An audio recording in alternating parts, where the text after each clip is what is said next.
Actually, it's pronounced avant-garde. Squadulations, Salius Fallius. So today, we are going to somehow predict fashion trends for summer 2020. I could just sit here and make face masks and hazmat jokes the entire day, but we're not going to do that. I am serious YouTube fashion man. Hand slaps. On a serious note though, we have to address the elephant in the room. That spring summer has more or less been hijacked by COVID gang. So most of these predictions are just gonna be like things I've seen in spring that I think are gonna carry on into summer. And of course, all that is gonna be new information on the channel anyway, because we didn't do a spring trends 2020. I overslept. As you may or may not know, I am but only one man. Everything in this video today is up for interpretation. Nothing here is backed by science. It's more or less just my personal experiences and observations within the fashion community. Everything I'm about to say is up for debate and is very subjective. So if you're okay with that, just stick around, and if not, smash that dislike button. Summer fashion trend predictions. So let's start this one off with a little bit of a backstory. On the back end of 2019, I noticed hypebeast trends kind of fizzle out of people's outfits and style palettes. I noticed a massive decrease in streetwear brands in people's outfits. There was a lot less Supreme, Palace, even vintage sportswear, all gone. And that's because I believe the main fashion community is shifting its style from streetwear into more contemporary, avant-garde and high fashion. The outfits that I'm seeing replacing streetwear styles are more contemporary, simple, laid back, but somewhat focused on shape and silhouettes. People are being a little bit more adventurous with cut and sew pieces, plain simple pieces, tonal color blocking, and using more textures in their outfits like corduroy, suede, raw hems, knits, accessory detailing. Overall, seeing a lot less loud branding. This, I can only guess, is a natural evolution. You know, a lot of people who entered the fashion community through hypebeast styles, and from there people move around from style to style. Even in the mainstream, I've been seeing a lot of people wear Nike cross off-white sneakers. There was that whole Alexander McQueen shoe thing that everyone started wearing instead of Stan Smiths. D-squared icon hats, Louis Vuitton and Prada bags, all worn by people who aren't necessarily fashion conscious. So it only makes sense that there are shifts in the fashion community as well. There are some avant-garde fashion designers who are getting a lot of attention recently. Raf Simmons, Rick Owens, Margiela, Comme des Garçons. Fashion houses have been smashing it recently. Prada, Dior, Louis Vuitton, other brand names. And I've been seeing a lot of this style on Instagram repost pages. I know that isn't like the definitive fashion zeitgeist or anything like that, but it just kind of goes to show that there is some kind of movement within the scene. But from geo baskets to camel toe shoes, I would say that there is a lot more interest in designers and fashion houses. Now, in my opinion, when it comes to contemporary style or high fashion style, and these concepts being interpreted from what I've been seeing, the pieces are being styled in a way that definitely strafes away from streetwear, but keeps a little bit of streetwear essence in something I like to call halfway brands. And what I mean by that is brands that somehow stand for streetwear and somewhat high fashion. Brands like Off-White, Balenciaga, Vetements. And on the flip side of that, I'm seeing outfits that have like a primarily contemporary aesthetic, incorporate avant-garde and high fashion brands within them, which is partly why I grouped these together, because you can really incorporate high fashion into contemporary, streetwear into both to a certain extent. High fashion has definitely been making its way into different fashion sects, and honestly, it's a really exciting time in fashion at the moment as the lines between styles get blurred even more.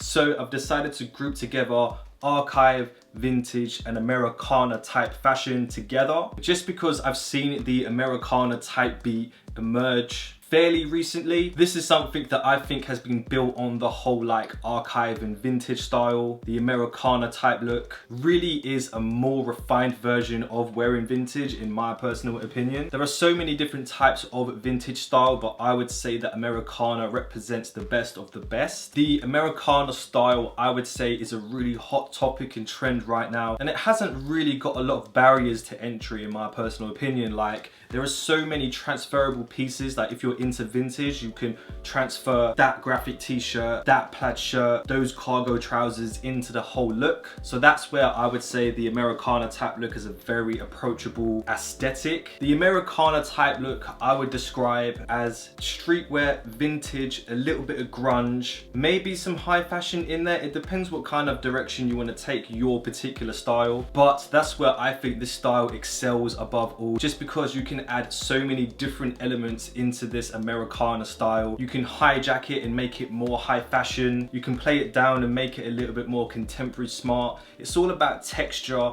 details, and careful selection of pieces. The basic structural pieces of an Americana type outfit is very easily accessible as well. Like, I would say an example fit would be graphic t-shirt, plaid shirt or cardigan, straight leg trousers, and shoes and boots. You can find all of those things in a thrift store in spades. And from here you can build on the outfit by getting certain pieces that fit your aesthetic a little bit more truthfully. I personally think this style benefits from archive pieces really well. Like, for example, a vintage CDG t-shirt would look sick as one of those like layering t-shirts you put a plaid over. Mwah, bone at the teeth. And you don't even have to stop there, because like texturing your outfits is a really big thing right now, not just in Americana but literally in like all fashion at the moment. People are paying more attention to their fabrics. People are starting to notice the difference between a plain cardigan and a mohair cardigan. Corduroy trousers are a flex. Raw hems are now clean, which kind of rolls over to the next trend I want to talk about: patchwork,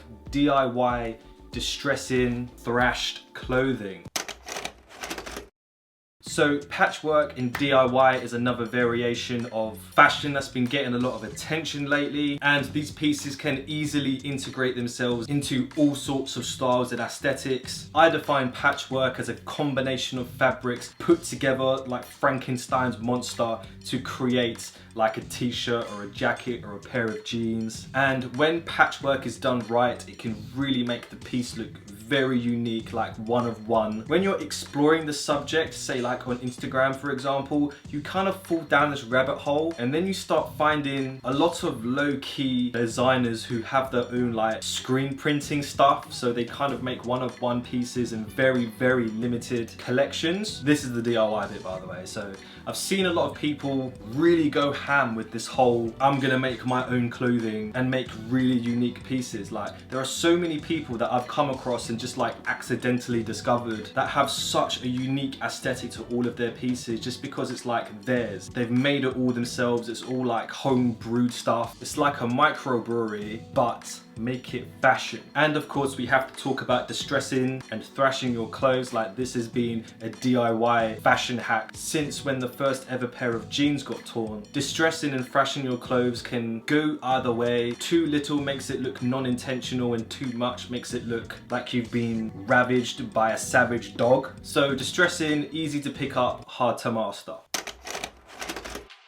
So for the final little tidbit I want to talk to you about are individual pieces that I've seen pop up in all of these different fashion circles that I couldn't really put into a pigeonhole, but at the same time it's still worth talking about. Dangle earrings have really been a slept on trend, but it's getting a little bit more traction. I personally want to replace what used to be my gauge here, by the way, like this has been gone for a while, just saying, with a dangle earring. I've been seeing a lot more shoes and boots in people's outfits. Like, sneakers are phasing out in a way. Like, throwing fits say it the best when they say we are living in a post-sneaker world. But on the flip side of that, I would say that Nike SB shoes are making a really good comeback. There are so many different SBs that are so creative, and of course they've got the added hype of Travis Scott doing an SB. Tote bags are starting to find their feet. A lot of people are making really creative variations of tote bags. Tie-dye and shibori type t-shirts are really making a comeback as well. I definitely think we're going to be seeing a lot of that in summer. Oversized t-shirts, otherwise my career is over.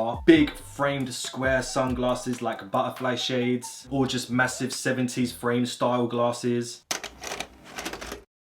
and those were my predictions for summer fashion trends 2020. So I want to open up this video for discussion. Like I said at the start, all of this is open for interpretation. You're allowed to agree or disagree with what I've said. Overall, I want people to share their thoughts and ideas on fashion trends coming this summer. So leave all of your thoughts, ideas and suggestions in the comment section down below. Let's really get a conversation going, because this is a topic that I'm actually really passionate about. So if you like this video, then please give it a like. If you dislike this video, then give it a dislike. If you want to support me and the channel, then please press that little subscribe button and the bell notification icon if you want to get notified when I upload a new video. Share this video with your friends. You guys are the best.